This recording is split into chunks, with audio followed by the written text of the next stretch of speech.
Not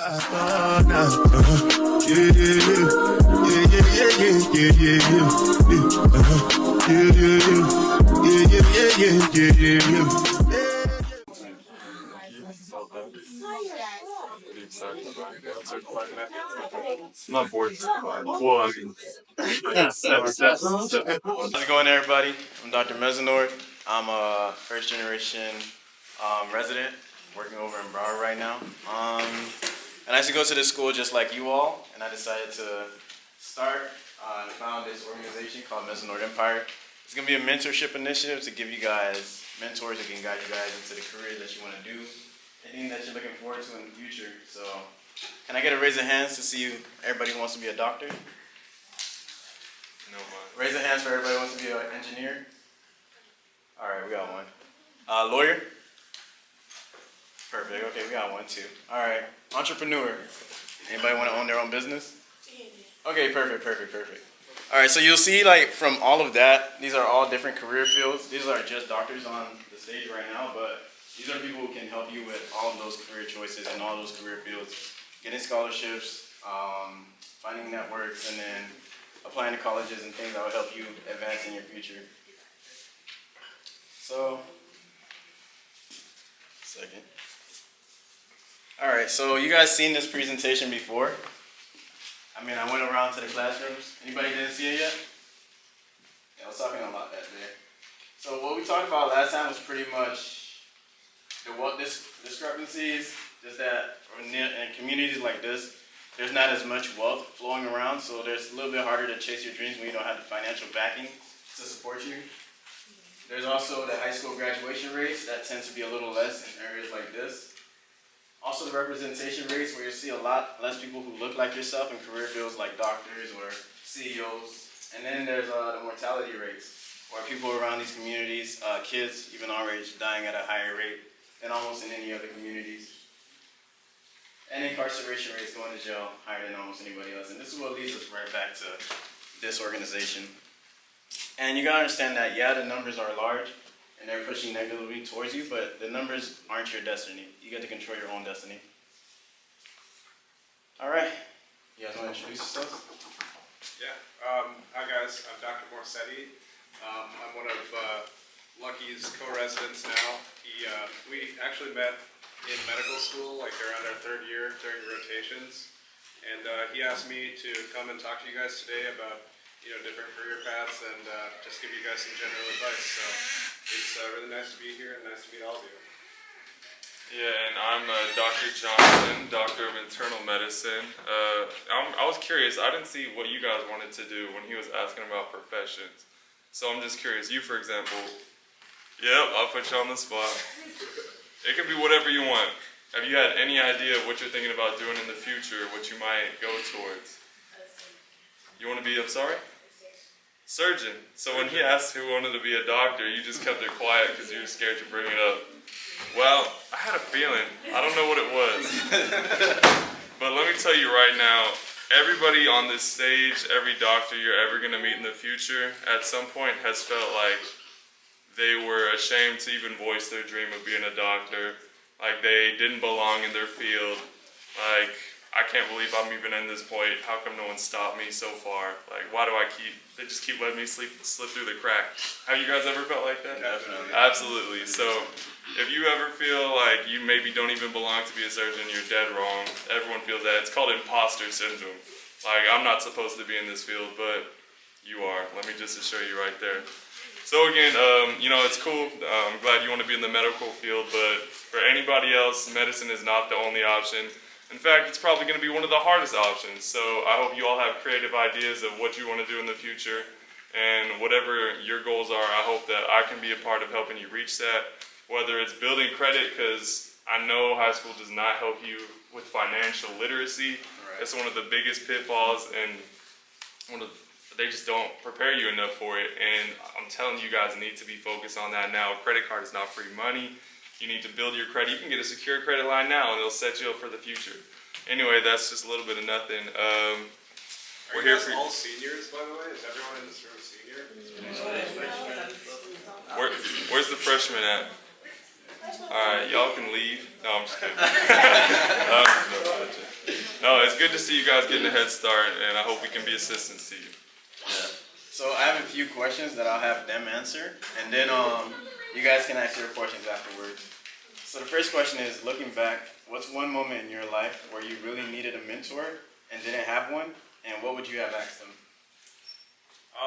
Honestly, I felt like I needed a mentor like every step of the way. There's definitely difficulties with like, you know, going through undergrad and like preparing your applications for college. Then, you know, if you know, deciding on a major and sticking with it, deciding what classes to take, and studying for your MCAT if you want to be a doctor.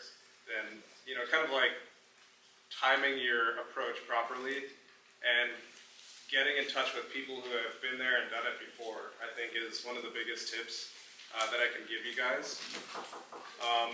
But specific to, I guess, medicine is, you know, just talking to people and communicating your ideas and just putting yourself in the shoes of other people who have done it before, I guess, to repeat myself. Okay, well the thing is, man, I was as hard-headed as a mule growing up. I'm sure some of y'all in here hate listening to advice. I couldn't be told anything. I couldn't be told to tie my shoes, and I would rather trip and fall on my face growing up. So I needed a mentor, and I was never going to ask for one.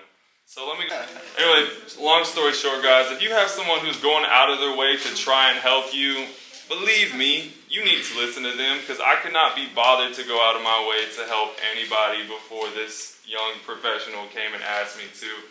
Most people don't have it in their heart to go and give you a lending hand to help you reach success. So if you have a teacher, you know, I'm thankful to God for my teachers. They actually cared about me and wanted me to do better. And those people don't exist in the real life. You're going to have to go find people who care about you.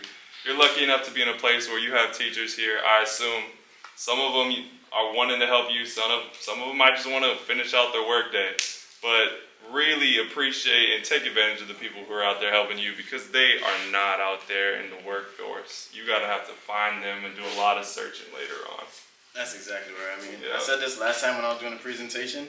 The only thing that's guaranteed in life is that it does get harder, which is why I'm truly trying to get this happening now, so that you guys have all the tools you need to succeed. All right, so the next question is, if you could go back and talk to your 16-year-old self, what kind of mentorship would you offer? You want to go first? You want to take this one? Oh man, at my 16-year-old self, what would I do? Yeah. To be honest with you guys, y'all know what truancy is? Yeah. Well, I was truant a lot of the time in high school. What would I have told myself? Man, Dad, I needed to take accountability for my actions. You know, I was so mad at the world. My dad wasn't there a lot of the time, and I found excuses everywhere else to blame for stuff not going right, when I could have taken advantage of every opportunity that was in front of me that I could control. But no, it's always easier to blame others than it is to blame yourself and really take control of what you can. And I guess I just would have told myself that, hey man, you know, the world's not out to get you. The world's not a fair place, but that doesn't mean you can't make the best of what you got. So that's what I would have told my 16-year-old self. Yeah, I would say, just to piggyback on what he said, I was also, you know, very much like you, pretty hard-headed. Yeah, I was big in sports, and it was hard for me to stay focused academically, but when you are focused academically, the world is really your oyster. If you have good grades, you can do anything you want. And, you know, you spend your teenage years wanting to get your parents off your back, but, you know, when you're at our age now, you wish that you could have more time with your parents and, you know, the people that you love. And I think that if I could go back and talk to my 16-year-old self, I would tell him to stay focused and continue to work hard in everything, not just one or two things, you know. It's easy for me to say that there are certain classes that I didn't like in high school, like chemistry, organic chemistry, and so on, so I just didn't really try in those classes. But if I could go back, I would at least put in some effort, and maybe I would have gotten better grades back then. I think for me personally, it's I felt like I knew what to do and like to get myself forward, but I didn't do a good job at communicating that to my friends because I was doing it in real time, and I didn't know if it worked. So a lot of them ended up in prison. A lot of them are dead and no longer with us. So I feel like if I would have taken the time to show them what I was doing, then it might have helped them the way I'm trying to help you guys now. So the next question is, what's one thing you wish every young person in this room knew about their potential? I think you guys are young enough that your potential is really just unlimited right now. You can really set your minds to anything and carve your own path to success. All you need to do is really just work hard, apply yourself, and seek out people who've done it before. And most people are really willing to give you advice and kind of teach you the ropes of their ways. It sounds harder than it is, but with every step that you take, it gets easier. That's a good potential. Mm-hmm. You got a dream? What's your dream? You don't have a dream? Hey. Alright, sorry. Well, whatever your dream is, you don't got to announce it. Sometimes you don't want other people scooping up trying to steal your dream. I respect that. But the thing about dreams is it's okay to dream as big as you want. You know, dream for the moon, the stars, the solar system, whatever it is.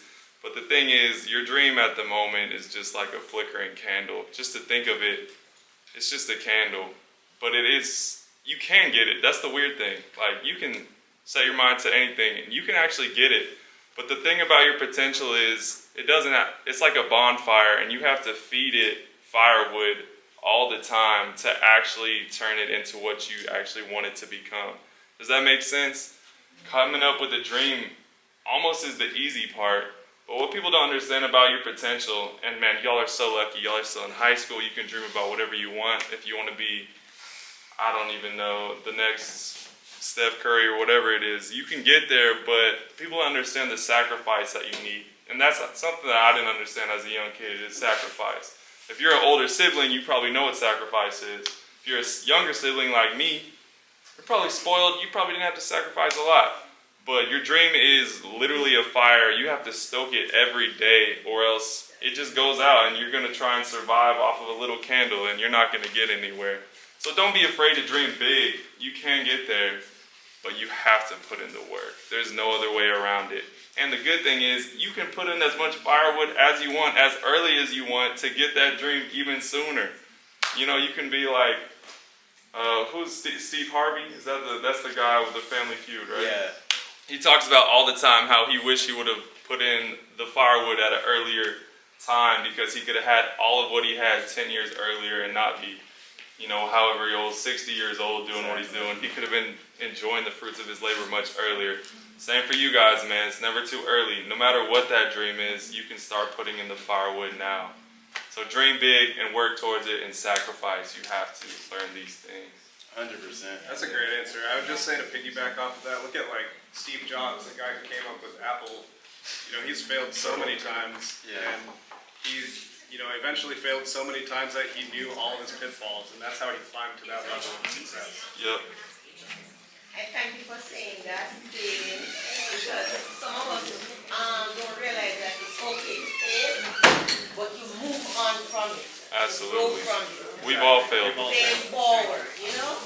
Yep. Move forward when you fail. Don't just sit there in that lump. And be accountable for your failure. Don't blame other people for your own failures. Failure is a great learning tool. So once you fail, you learn from it, you pick yourself up, and you move on.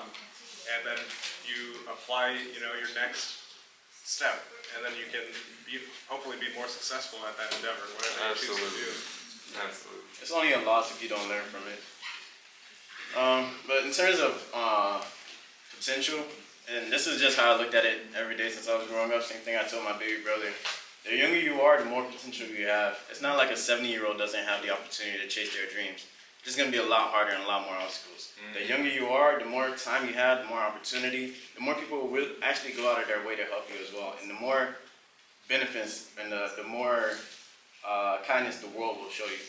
As you get older, a lot of that disappears, a lot of the resources disappear, life gets in the way, things get a lot harder. So as long as you're young right now is the best opportunity, if you choose to lock in right now, to take advantage of everything that you have around you. All right, and the last question we have is, what would you say to a student here who doesn't think they're good enough to be mentored to succeed in life? I think anyone who's been successful at anything has once been told that they can't do something, or maybe they're not cut out for the job.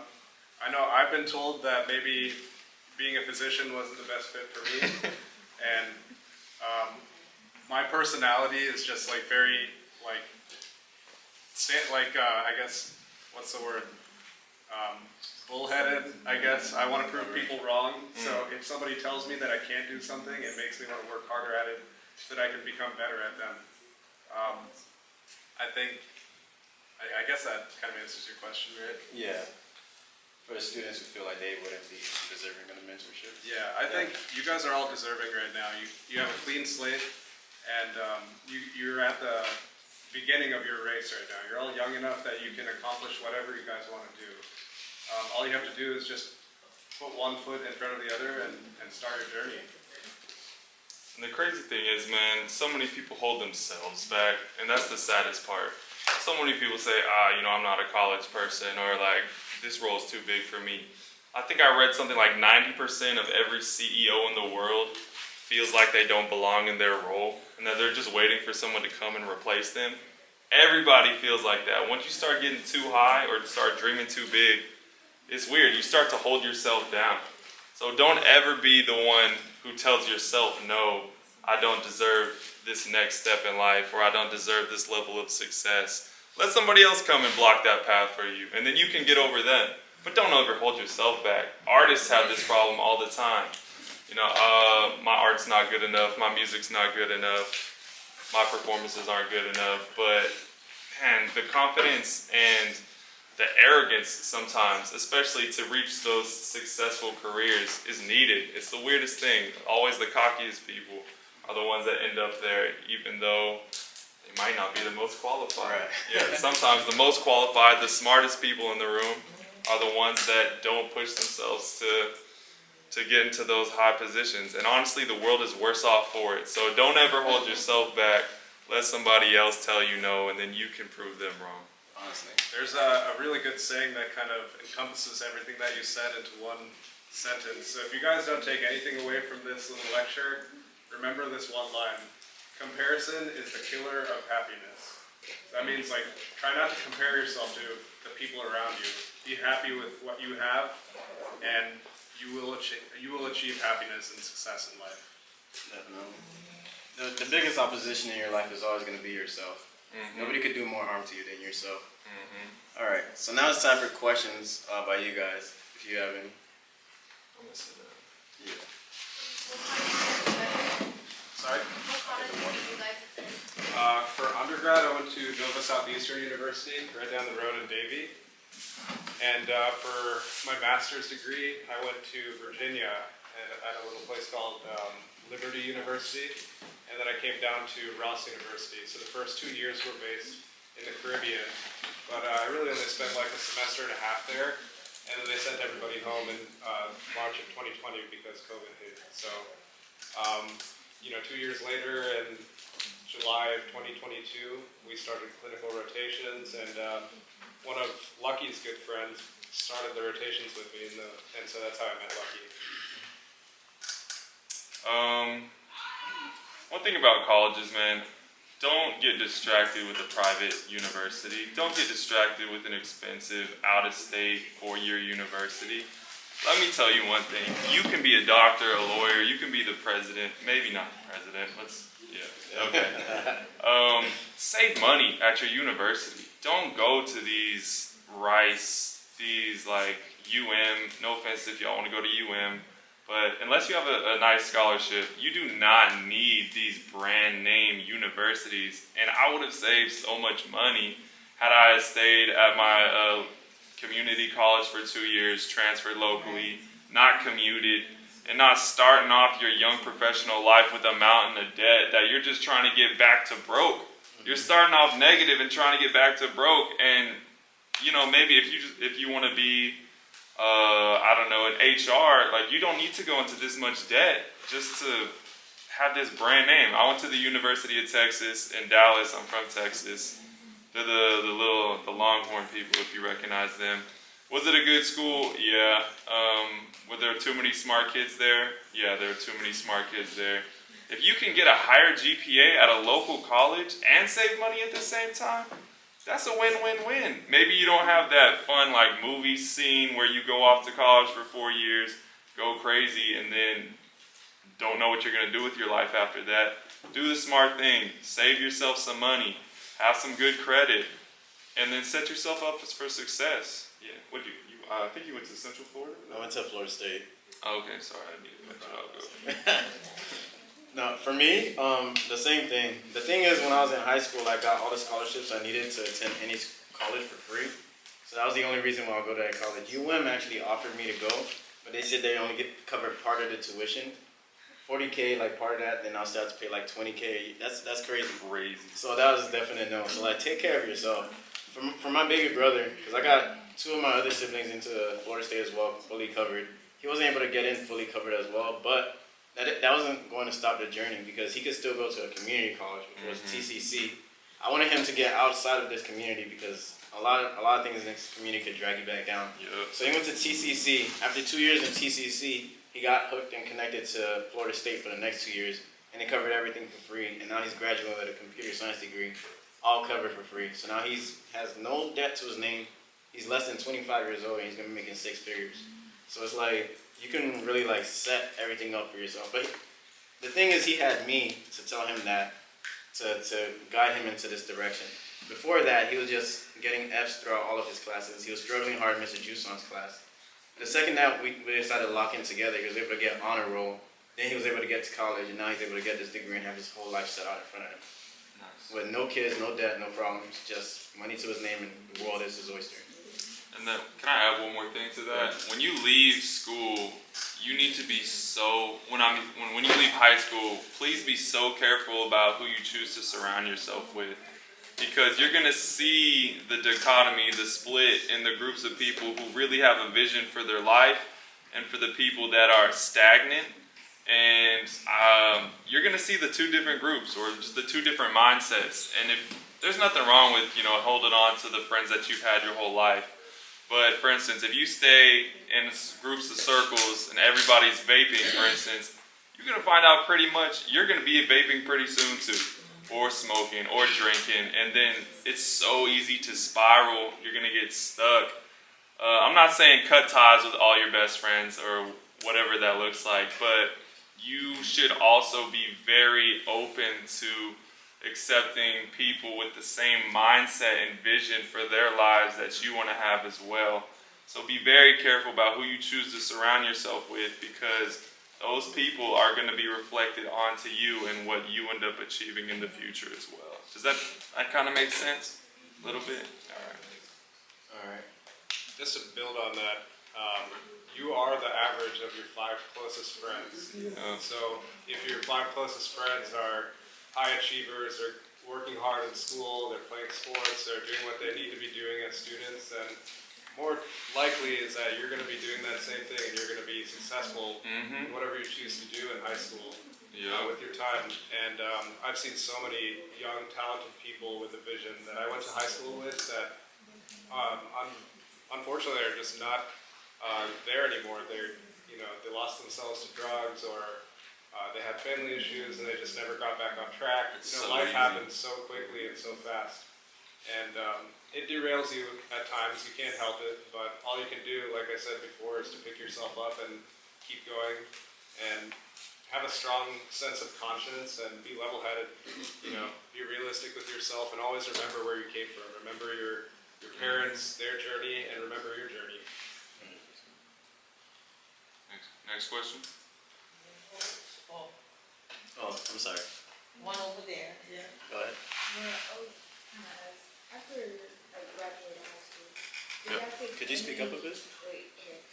After graduating high school, did y'all take any breaks, like maybe let off steam before going straight into Personally, I didn't. I took a break between my undergrad and med school for a couple years because I wasn't sure I wanted to go to med school. I tried my life out in the workforce. Hated it. Horrible boss. Worst lady I've ever met in my life. So that was an easy push to go back to med school. It might not be easy for some people, but if you need to take a break between your different levels of education, there's nothing wrong with that. The problem is, just because you're taking a break doesn't mean you need to stop progressing. You know what I mean? If if you take a year off, that doesn't mean you stay at home for a year. That you can still build up, huh? Like study and stuff. Yeah, I mean, you can build up your CV, your resume. You can do volunteer projects. You can shadow whatever profession you're trying to become. If you want to take a break, do that. But the problem is, too many people take a break and they stop moving forward. You need to always try to keep taking a step forward, no matter what you're doing. Even if you're like having a bad day and you're sick at home, don't just lay in bed, do the laundry, you know what I mean? Like, it's so easy to spiral, but the thing about spiraling is you can stop the spiral with one good action. And if you need a break, take your break, but never stop trying to move towards that goal. Even if you're trying to find what that goal is. See what I'm saying? Yeah, I had a short break between my undergrad program finishing and between my master's program starting. But that was like a year long, and I was still shadowing in hospitals and getting my clinical skills up. So it wasn't really like a break from life, it was just a break from school. I was still trying to get recommendation letters and do what I needed to do to get my foot in the door for medical school. But you'll have breaks kind of throughout your career, throughout your life. But you can always like make money back. You can never get time back that you've wasted. True. 100%.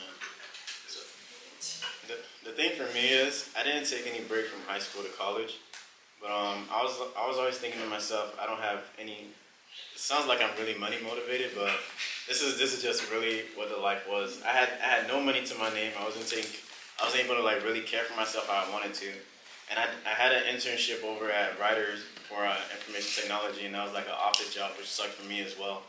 So I was going nonstop, taking all these science classes, taking orgo, biochem, physics, nonstop, until I finally burnt out. Like, as I was walking across the stage to get my bachelor's degree, I felt just all the energy and the life drained out of me. And it happens to come to terms that I wasn't able to get into medical school for that first year. So I just waited a whole year, and that was finally the break that I needed, and I felt like I was finally able to recover. So I was going at 100 for a long time, like barely like having enough to take care of myself, finding all these scholarships still and pushing through college. But eventually it caught up to me, and I was able to get my rest, and then I was able to get locked into medical school and continue my journey the right way. So you could keep pushing forward nonstop, but it does take a toll on you. You have to remember to take care of yourself. You have to remember to go to the gym, treat your body like a temple, because you're only able to pour out of yourself if you're able to actually keep yourself contained and have enough within yourself to give to others. Yeah. The trick is trying to take care of yourself while you're making all these steps forward. Exactly. Good question over here. What about people who doesn't want to go to college, but still, like, for me, I don't want to go to college. I hate it. I hate it too. Me too. So, like, I want to go to the military, but doing now 4 years of the military, I want to study psychology for the, but I don't know what to do after. Okay, so can I ask you, like, do you want to go to the military so you can study psychology, or? Yeah, because I want to, like, To have it paid for? Is that what you're thinking? yeah. Yeah, the GI Bill, right? Yeah. Yeah, my dad did that. I think it's a good move, but I mean, for some, it sounds like you said you hate college or you hate school, but at the end of those 4 years, you're going to school because that's a 4-year degree. Exactly. Like, that's what I'm trying to say. How do I, like, move forward without, having to go to school? Or, like, just going to school, period. How do I move forward with Well, that? I think in this country, it's extremely difficult to earn like a high level of success, or like, if I can use money as an example, there's a certain cutoff for people who don't go to school, right? Like, if you have like a certain professional degree, you can keep like, having all these side hustles and earn more on top of your main income. But if you stop at a lower level, then you can only do so much. With the military and psychology, I think psychology is a great field. By the way, we need better mental health professionals in this country.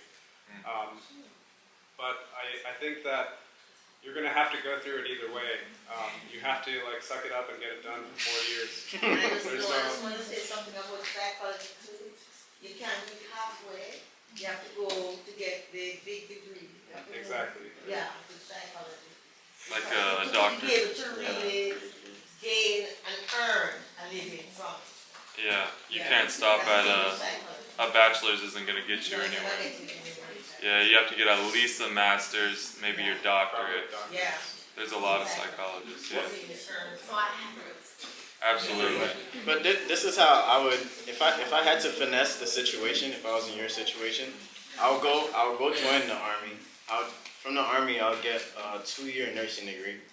With the 2-year nursing degree, then I would try to find my way into working in psych nursing. And that way you're able to still get your psychiatry. You're not in school for that long. And the army will still cover all the education that you're getting. You're not going to be able to avoid education. There's all this propaganda on TV that's telling you, oh, don't go to college. College isn't going to do anything for you like that. All the rich people telling you that their kids are going to school. Like, you got to focus on what's going on. You need to just get the degree and get out. It doesn't matter about making friends, being cool with a teacher. You're just doing this because you need to get to your end point. And I think the way you're going about it is a great way because you're going to cover all your expenses. You're not going to have any problem after that. But the way to lock it down, I'd say get that 2-year nursing degree, any community college, and then you can find your way into psych health and psych care from there and keep moving on. Yeah, that's a good point. Make sure that if you want to do something in psych, then make sure that it's not like, like a doctor of psychology that you want to be and not like a mental health nurse. Try to know the difference between the two fields, and this goes back to like talking to people who have already done it before. That way you get an idea of their work schedule, their personal lives, like what they like and don't like about their fields. The other side of that is you don't have to go to college. I mean, if you have a good plan for a vocational school, like I think electricians make $100K a year, plumbers, they can pull 80, and that's really interesting work too. If I wasn't gonna be a doctor, I would have been an electrician just because I think electricity is cool. It's just that simple. If you want to be an esthetician, hairstylist, my girlfriend's mom's a hairstylist. She pulls good money, but she works a lot. I'll tell you that. It's not easy. Don't go to college just to go to college, just to get a degree if you don't have a plan for it. If your dream is to be a stonemasonry, go do that and pull in $120K a year because not a lot of people do that. So don't feel that you're pressured to go to college if you don't have no reason to. Does that make sense? Does any young gentleman want to have a question? We've heard a lot from the ladies. Another way. Okay. What are your biggest strengths as an adult? Sorry, just say Say it that louder. again. What are your biggest strengths as an adult? What are our biggest strengths? Biggest strengths. You can go first. Me, He's been the longest in the workforce so far. I'll say the biggest strengths of being a doctor is just problem solving. So you're able to see what's going on, assess the situation, and then make a plan. And I'm starting to realize this goes into everything in life. If you're not planning, then you're essentially planning to fail. Mm-hmm. So you have to make a plan, and then you have to go off of that plan, and that's how you really have the difference between saving a life or doing more harm to somebody who is trying to get help from you. And I'll say like the biggest strength that could get you to being a doctor is just resilience, and adaptability, and consistency. Mm-hmm. That's it. Because things are going to come your way that you're not going to expect, and you got to be able to push through it. Things are going to come your way that's going to ask more of you, or things that you've never been asked to do before, and you got to find out how to do it and make it happen. And then if you're not doing something every single day, I was studying every single day in the same position until my body started hurting. You have to be able to keep doing that for long periods of time, and that's how you make it to that end. Because at the end of the day, people can have a earlier start than you, or they could even maybe be smarter than you. But you just have to make sure they can't outwork you. Yeah. And then you'll be able to succeed. I'm not the smartest guy out there, man, but your hard work's gonna outperform someone who's just naturally with a high IQ. You can learn something they can't. I mean, you can think of it like working out. You know, if someone works out once every 2 weeks, 8 hours at a time, versus someone who works out every day, half an hour, 45 minutes. The 45 minutes guy is gonna have better results. You can't just work when you want to work. You gotta just be consistent, and it shows people you're reliable. I mean, that's why I put myself in the same circle as Dr. Mezinord here. I saw how much he worked. He worked harder than me, and he honestly dragged me through med school. Appreciate that, by the way. Yeah. So that's the thing about being around people that you want to be around because they have the same mindset as you. They set you up for success. Hopefully you don't drag them down. I think, yeah, being resilient and having strong communication skills definitely helps. Being able to know yourself well enough to know your limits and say, no, I don't know how to do that, and asking for help goes a long way. That, and I think being open to change, because for us, like during our 3rd and 4th year rotations, those rotations are like 1 month each, so I could be in the ER for a month, and then by like week 3, I might get the hang of it, and then week 4, I'm out of there and go on to like floors in a different hospital. And so, you know, I have to get to know different doctors and what they like, and communicating with people is, it gives you like a strong sense of like how to do things pretty quickly, as opposed to not asking for help and then kind of having to like figure things out on your own, and then struggling. You have to be able to teach yourself too, man. You have to be able to do things for yourself. No one's going to help you more than you can help yourself. Learning to be self-autonomous, figure things out on your own. In medical school, no one teaches you medicine. You have to teach yourself medicine, and then you pay $400,000 to be your own teacher. That's really what it is. Yeah. It's a little bit of a scam, I'll be honest with you. But it's an expensive degree. It gets you far in life. But you have to be able to be your own motivator. You have to do it for yourself. All right, next question. Yes, ma'am? How long college and high school did it take y'all to get where y'all at? So after high school, I had 4 years of undergrad, then I had a short break, and then I did a 1-year master's degree, and then 4 years of med school. So for me, 9 years. Okay, you know, don't ask about being a doctor, because it's just gonna scare you away. Yeah. So So what are you trying to do? yeah, what are you trying to do? CSI, crime scene investigator. Oh, okay. Okay, that's Yeah. a 4-year, I think. Yeah, it is 4 years. My But you brother. probably want to get a master's or something even further. So I would say 5 years for you too. Yeah. That's cool. Like forensics and what? Oh yeah, that's gonna be an interesting field for sure. I will say this: you spend all that time in school, but like me going to medical school was the first time I was ever on a plane, and I was going to islands. I was traveling. I got to see a lot of the world. Went to Japan, went to Africa, saw all these different places. So it's not like your life stops completely. It's just that your life has a specific dedication for that period of time, those 5 years. And then once those 5 years are over, then you get to move on and explore more of your life and of yourself and learn more about yourself.